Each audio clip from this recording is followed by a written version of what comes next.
Hello there. This will be a reading episode. We are going to read some texts, so if you want the story to continue, skip to the next episode. I had some trouble. I recorded some of it earlier, but there is a bug.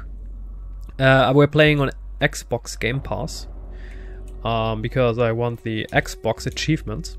You get credit points, and then you can buy stuff with it. We had a save game earlier, but not on the Xbox Game Pass. Much earlier, with the previous gameplay on a 2K monitor. This seems intriguing, the texts, and I'd like to read it. I'm so new to the Doom franchise. I mean, back in the olden days, I don't know, 10, 15 years ago, I did play one of the old Dooms. But I didn't care very much about the story back then. It was just, I think, a 2D shooter, shooting up stuff, or an early 3D shooter. And there seems to be a lot of story here. And the bug that I was about to tell you. Sometimes the Xbox Game Pass version of Doom Eternal has a bug. You open the dossier, this is called a dossier, with the tab button on the keyboard. Sometimes it's buggy. It's not working, and I found a workaround. Instead of restarting the game over and over and over again, I just rebinded the key, and it's now on a new button, and it now works, which is awesome. So, the story of the Sentinels. The Sentinels, obviously the civilization, the Guardians, that we were part of. And we're going to start the Sentinel history. I mean, right now we are at part 8. No, that's part 9. Sorry, that's part 8. So we have 10, 11, 12, 13, 14. Okay. So there's part 1. There's a planet crackling and something growing out of it. I guess this is symbolic of the demonic invasion. What? No. Okay, not escape. Translation from the Ligra Sutagenta, Book of Kings. In the days before man first spoke, an immense shard of rock and metal was cast onto the world from the heavens. Thunder and cataclysm shook the land as the skies were torn asunder. The cosmic spear cleft a hole through our mortal lands, pole to pole. Pole to pole. From the cold wastes of the umbral plains to the fetid swamps of Iron Fang, the womb of the world opened, and the elemental race, the firstborn, spilled forth. Oh, not demonic invasion. They took to the skies, fierce in their emancipation. In their exaltation they brought vitality to the land, and all that felt their breath were awakened from eternal slumber. Fierce beasts and an unforgiving biosphere rose in the passing of their shadow as the wraith call echoed across Argent Denur. First came the ancestrals, feral creatures invigorated by the magic of the wraiths. They grew to enormous heights, mighty behemoths who waged war with each other for years untold.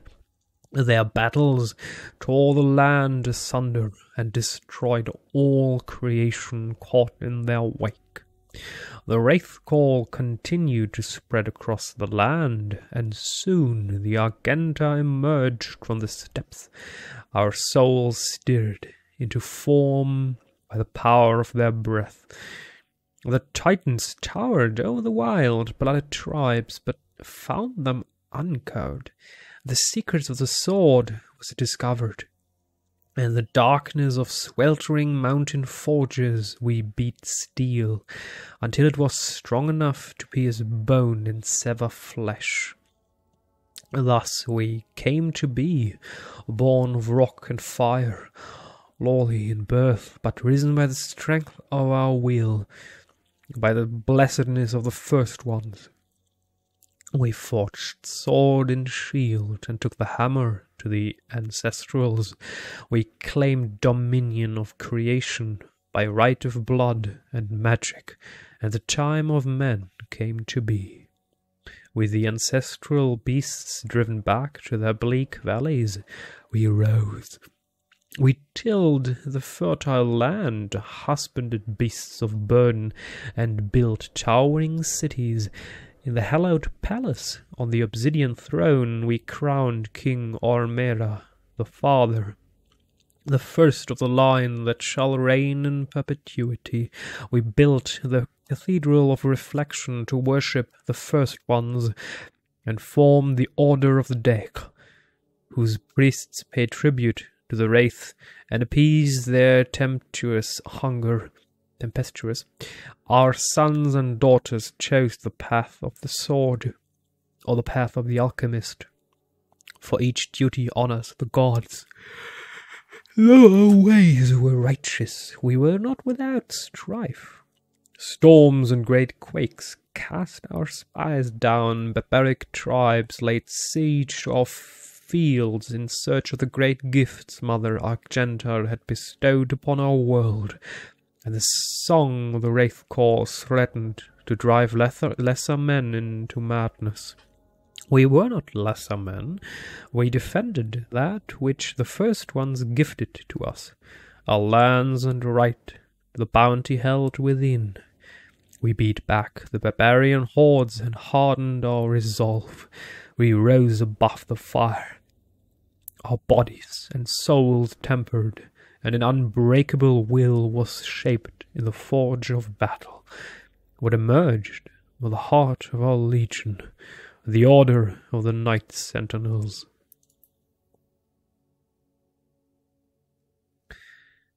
In the time of grief, when King Etrex took the throne, a blessing came to the people of Argenta. White porcelain beings from a world above our own brought gifts to the Nord. Observers to our great deeds, admirers of our convictions, they sought to make bond with our swords and bring lasting order to our world. These were beings unlike any we had seen before. Sword and shield held no weight against them, for the ethereal flesh of these luminous beings seemed unbound by mortality. Able to move through time and space, they held sway over all dominions of the known and unknown dimensions. Through their ways we grew stronger, our society bolstered by their infinite wisdom and all-knowing power, assuring our people's safety for all time, in this world and the next. Where we sharpened the blade and mastered our magic, they bolstered the soul and spirit. Death would no longer be the end for our people. The ones we call the Makers, our new allies in this brutal world, have given us the security in death we fought so hard to achieve in life. We would find eternal peace, and our minds would rest easy with the knowledge that those we fought alongside in battle would join us in the lands beyond the mortal plane. The strength of our ways and the purity of our essence would be Maker law grant passage to the great city in the clouds. There, our women and children, warriors and kin alike would welcome us. We adopted the holy doctrines of the Makers, gifted in exchange with a chance to earn eternal rest for our immortal souls in blessed Urdak. The covenant we held now under the embrace of our new gods fostered a peace we had never known, for they were unlike the first ones, whose presence offered no paradise from fear and the uncertainty of existence in a harsh and unforgiving world. The Maker's embrace was warm and guided us into an era of spiritual prosperity. Ah, that's our building. Let's take a look at it. A night. Yeah, these crusade. You know, I kind of dig the idea of space crusades. You know, the Burning Crusade, World of Warcraft, or even Transformer. I mean, most people are like, Transformer doesn't have any plot. Michael Bay needs no plot, he just needs explosions. That's not entirely true. I actually kind of like the idea Crusaders and Knights in space, big robots. I kind of dig it. And I'm not going in there and expect a big plot, but there it is a plot, and it's 2% decent. It's enough to enjoy a good action movie. Yeah, I'm going to continue reading. With machine and enchantment of the makers, the Argenta brought our newfound clarity to the disparate realms of the Empyrean void. We took flight with the support of our new gods, spreading the enlightened word of the Khan Maker. We discovered there was not one enemy but many. Worlds and peoples unknown to the Argenta were unveiled, and we saw our own suffering reflected in their eyes. Our righteous armies strode into battle under the banner of the Night Sentinels and fought for the freedom of Middle-earth, all peoples from the grasp of those who would exploit and prey upon them. Though we battled on soil not on our own, the blood we shed in foreign land safeguarded Argentinur and the sons and daughters that defended it. Through the strange peoples we liberated, new alliances were formed, and our beliefs became their own. Our armies swelled as the Argenta traversed the stars with gleaming war fleets. The Khan of the Makers approached King Rohan on his throne. He sensed his god, restless by her quiet manner. The king and Khan spoke, and the god revealed she had foreseen a schism in the blood of the Argenta. A test would be required to identify its host among us. She spoke of a holy rite to be performed on the strongest of our warriors. Only those that proved worthy would be tested, for the impurity could reside in only the most resilient of our legion.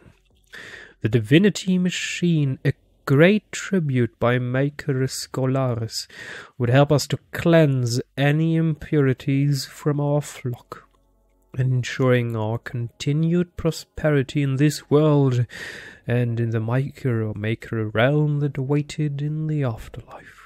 The malicious one, if not exhumed from our ranks, would jeopardize our safe passage to the heavenly realm of Urdak. The Dark One was not amongst them yet, nor would he be for many generations. Only the Mother God, through divination and Maker's sight, would determine when he stood before them. The Makers were truth, and only their unclouded eyes could find the one who was marked. The prophecy of the Unholy One was written, but through the ages the warning grew faint, until only the Khan Maker herself and the high priests of the Order Dech still whispered of he that would one day come to threaten their way of light.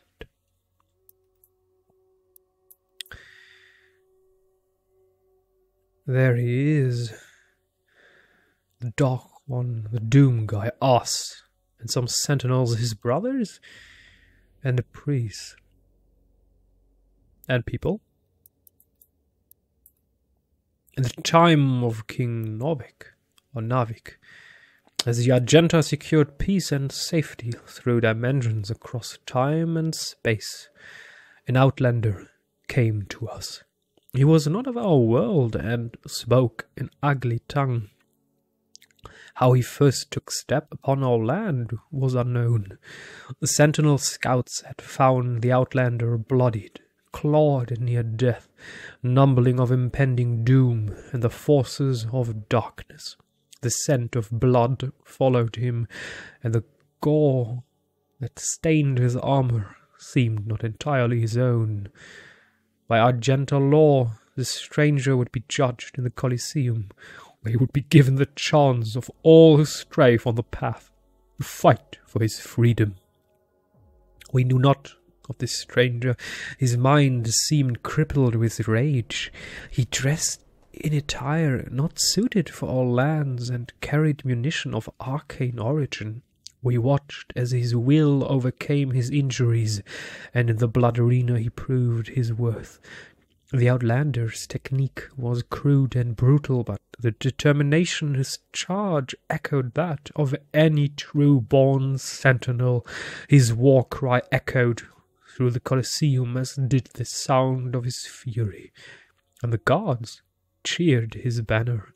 "Rip and tear, rip and tear," they shouted, as the beast pushed beyond mortal wounds and certain death.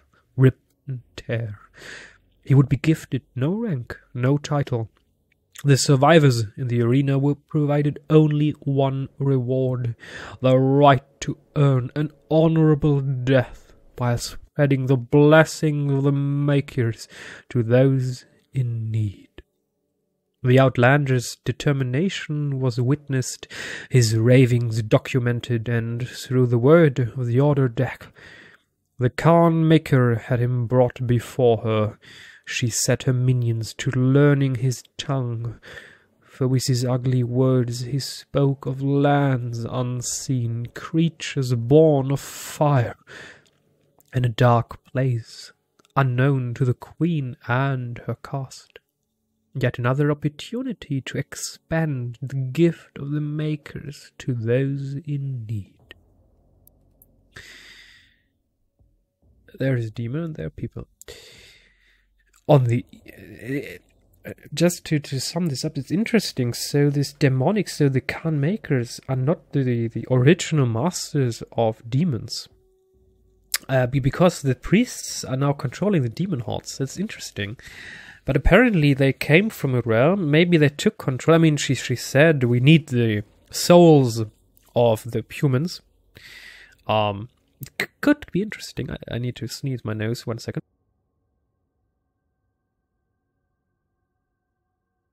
Oh, I had to sneeze and I had to clean it. Sorry.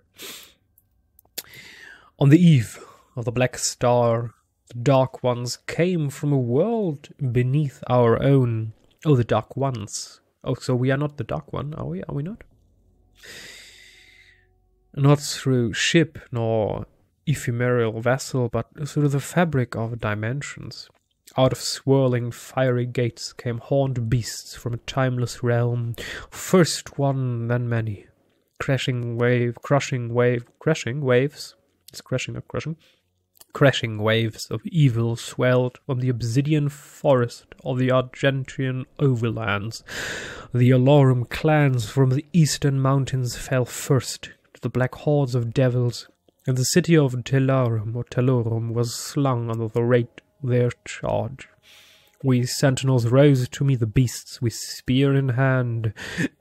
I need to drink something, sorry.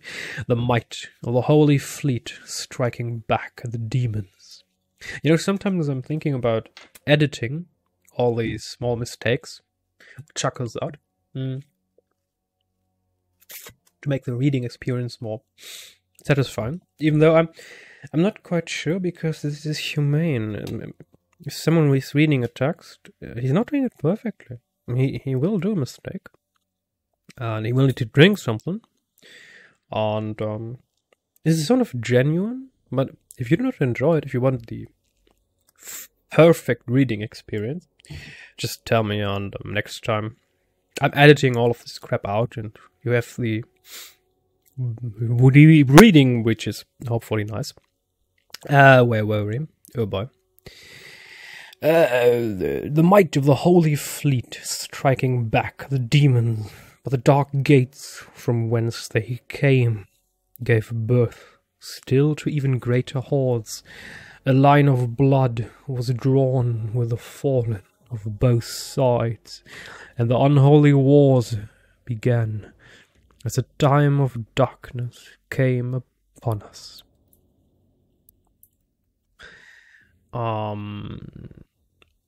Interesting. This reminds us, this is of course homage, a certain picture. You've probably seen it in Harry Potter, when Snape explained to Harry and his friends and not friends what the difference between animagos, who can willingly change into an animal, and a werewolf was forced to transform at, well, Big Moon, which is good. Sorry, you don't have to call it Big Moon. Full Moon, of course. And then he unwillingly will change and lose control and kill people he loves if he gets too close to them. And of course it goes back to Leonardo da Vinci, a very famous picture of him depicting a man in this way, raising his arms, having an ordinary stature. I like it. Unlike enemies of the past, we could not contain the demons emergent from the dark realm. Their weaponry was not conjured from machined steel, but from the essence of their very being. A dark magic not known to us in our many conquests. Had we grown overconfident, our victories serving to dull our blade as we drank in the glory of our expanding empire? Lost, we knew not of how to prevail against this foe. The maker gods stood flexed, and our engineers and priests scrambled to find the advantage in battle we so desperately needed. Unknown to the enemy, we were pushed to the brink of defeat, and our gods stood with us as we worked to find the answer. The Order of the Day were the first to unlock the mystery of these foul creatures. The priests were able to capture several of the beasts and set about to identify the source of their power. It was then that the essence of the Dark Realm was discovered. Not wholly unlike our own, this power was the life essence that flowed through their twisted form and powered their attacks. It could be harnessed to power our own weaponry, giving the Argenta the chance to combat the demons on even footing. The priests believed that with greater knowledge of the essence, we could discover its source and cut it off from the demons to strangle their armies from within, allowing us to regain the advantage we required for victory on the battlefield. The Khan Maker gave blessing to our majesty and directed the priests to delve deeper into the mysteries of the scarlet elixir from the demonic realm, for she sought only to return balance to our universe. Proper assimilation was required, as hell stood beyond her influence. After great effort, the priests discovered more than they had ever hoped for. They learned of the true nature of the demonic energy and how it could strengthen those skilled enough to harness its power. The energy coursing through the malformed bodies of our relentless enemy could be used to end life or to embrace it. The power to heal, to mend, immortality, knowledge, and enlightened faculties beyond our understanding. With the demon's life force in the skilled hands of the sentinel priests and under the righteous gaze of the Khan Maker, our people would not only rise to victory over the unholy horde that clawed at our walls, we would move to a higher plateau of existence, ushering in a new era of military science and industrial healing. No sentinel would grow sick, no maker would need to suffer the transfiguration that they so feared. All would be risen. None could ever oppose our peaceful ways and threaten our world again. True balance over hell and its legions, over space and time. In this world and all others, we would dictate the order. United with the makers, we would find peace eternal. It reminds me of the Engine Eternal. You know, Snowpiercer on Netflix's series. And this is obviously written by Thanos. I now understand. Doom is a fan fiction written by Thanos. It makes sense. Alrighty, still there's Doom, and there is the Sentinel, and there's... we've seen him, the Fallen One. Forgotten One? One of those? Or the Betrayer? The Betrayer, yeah, the Betrayer. We've met him. He was the one in this helmet. And he charged our ball of steel. The Khan Maker demanded his teeth of the essence, and driven by her desire, the priests submitted themselves to her will. The order of the dead, to counsel with the king, speaking only of the spoiled lands sure to be found. So the cleft in creation, and the opportunity to purge the new invaders from Argentinur. We took the war to their cursed lands, pressing through the gates of wizardry. There was one among us who seemed to know the true nature of these foul demons. It was the Outlander, the stranger who had come to us from places unknown. He who had survived in the front lines far longer than any sentinel-born prisoner had before. His passion for battle against the vile horde was evident, his lust for their destruction, matching our own through Argentinur, remained a foreign land to him. His favour caught the attention of inquisitors of the Sentinel Guard. Some whispering of a suspected allegiance he held in secret with the demons. Silencing the critics, King Navik deemed him worthy of selection. The signifiers brought a commission to our king, and it was decided that he be lifted from the common rabble. Though no arena-born prisoner had ever been granted the honor, the Night Sentinels broke... Oh no, really, if you kill them all, how could they have not get... Oh yeah, just... okay. I mean, it's ridiculous, the tradition. You have to fight in an arena, and if you win, you still die. What the fuck? Okay. The Night Sentinels broke tradition and deemed the Outlander worthy of training. A number of disciples grumbled and chafed the barbarian present in their ranks. But in the war with the demons, all opportunities for even the slightest advantage were to be considered, and as they witnessed the stranger spar with their hallmasters, they found in him an undying, unrelenting compatriot. This man was an outsider, friend to none, and yet rose each time he was thrown to the dirt of the circle. Battered and bruised, his brow stained with blood, he rose with grim determination for the chance to face his enemies in armed combat once again. Time passed, as the stranger was instructed in the codified matrices of the order, the ancient lessons of battle and brotherhood taught to all sentinels. He could sense the opportunity before him. Soon all of hell would feel his wrath once again. Satisfied that he would not be a detriment to their prowess, the Night Sentinels granted him his wish as they ventured through the hell gates with a stranger in tow. They knew no rest, fighting in the unnatural elements and training under the blood moon of night.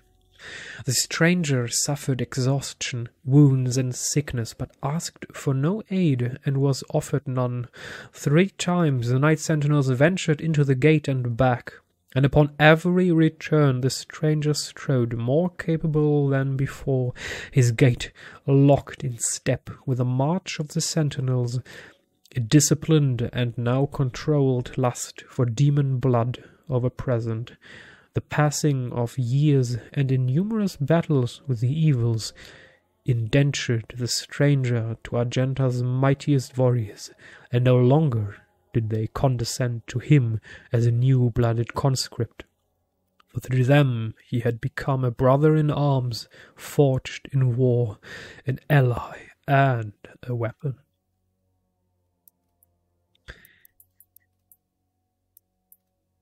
So we have the Khan makers, some other makers, sentinels, and demons.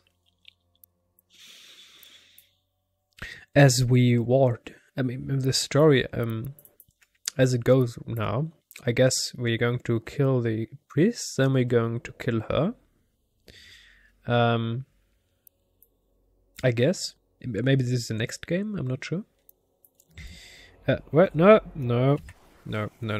Codex. What I'm interested in is, when I skipped, well, when I read parts of the text, there was the word Titan, a big beast. Maybe this will be the last boss. No. Sorry, I'm pressing escape to get back, but it's stupid. I have to press enter. Or space. Okay. Part 8. As we warred with the beasts, the Argenta society grew under the watchful eye of the makers and through the endless power of the essence. While our generals were consumed with the unholy war, our culture was marked by the beautiful potion the enemy had provided us, the sweet elixir. It brought us immeasurable capacity and let me guess, the Khan maker needs the elixir to I don't know, retain her immortality? Retain her sentinel people immortality story? Interesting. So, as the story goes, apparently, the Khan maker needs the humans on Earth to die. Well, that's a good reason to defy her. Fuck her. It brought us immeasurable capacity and empowered us to reach further into dimensions once thought to be beyond our grasp.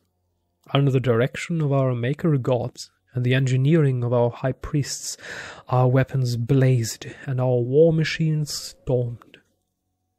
The throngs of the populace. What is this throng? I've never heard that word before. I'm not a native English speaker. I'm going to look it up, sorry. I'm not going to keep reading this text. I mean, I guess I know what it means, but I want to know, I want to be sure. Throng. A throng. A large, densely packed crowd of people or animals. Ah, like a crowd or mass, or horde. Or maybe a legion, or a gang, or a flock, or swarm, cluster, something like that. Okay.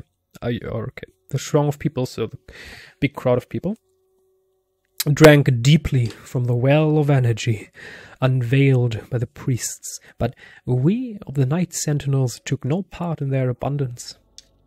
Some among us whispered accusations and warning against this manner of progress, but they were quelled, as it was not our role to dictate the future of our people, only to defend it. Oh, I have a bad feeling about this, and my name is not Obi-Wan Kenobi. Maybe the story is recycling itself. Maybe people drink the elixir to gain the powers of the demons and later they turn to the demons. That would be a cool story. Part 9. So there's, I don't know, maybe King Navik? Or maybe the Doomguy? Apparently he killed a Titanic demon. Big one. No. Ugh. Sorry. Damn it. As the black star ascended to zenith, or zenith, it'll sound better, King Narwick sat restless on his throne. It's not an... Is it Novik? I mean, this is an A. This is an O. Novik. No wig? Okay. As a howling darkness began to assemble just beyond the mountain rise to the east, the blight came upon us in droves, flooding forth from the Hellgate with merciless fury. They brought with them a monstrous titan. Okay, and let me guess, that will be the last boss of this game. The Dreadnought. What the heck? A beast to rival the stature and menace of even the mightiest ancestral. The grotesque giant laid waste to all before him, crushing all in his path. This was a total demonic assault, striking at the heart of Argentinur as never before. How was it that the behemoth could pass through the demonic gate without warning? We would never know, though the Night Sentinels believed treason was at play. Caught off guard, the Sentinels scrambled late in defiance of the Titan and his horde, and with his coming the holy city of Taras Nabat prepared for judgment. With the onslaught of the demons massed in the sprawling shadow of the abhorrent fiend, the city shook to its foundations. None were spared, save those that fled north. The vile swarm ransacked our temples and palaces, burning our towers and feasting on the souls of our clergy. Yet the Night Sentinels rallied and held fast against the demons, though they were pushed back and corralled at the blood arena. As the dark of night descended, their swords remained potent and shred the enemy multitude with abandon. Amidst the unyielding ranks of the sentinels, when all other apprentices had fallen in battle, stood the Outlander. Sorry, I need to laser remark. I do enjoy these reboots. You know, when a movie or a TV series gets rebooted, it usually is terrible. But if we think about game reboots, like Tomb Raider, or this Doom, it's cool. I like it. I like it even more than the originals. So well done. Well done, Game Studios. Well fucking done. Rip and tear, he roared, ferocious in battle.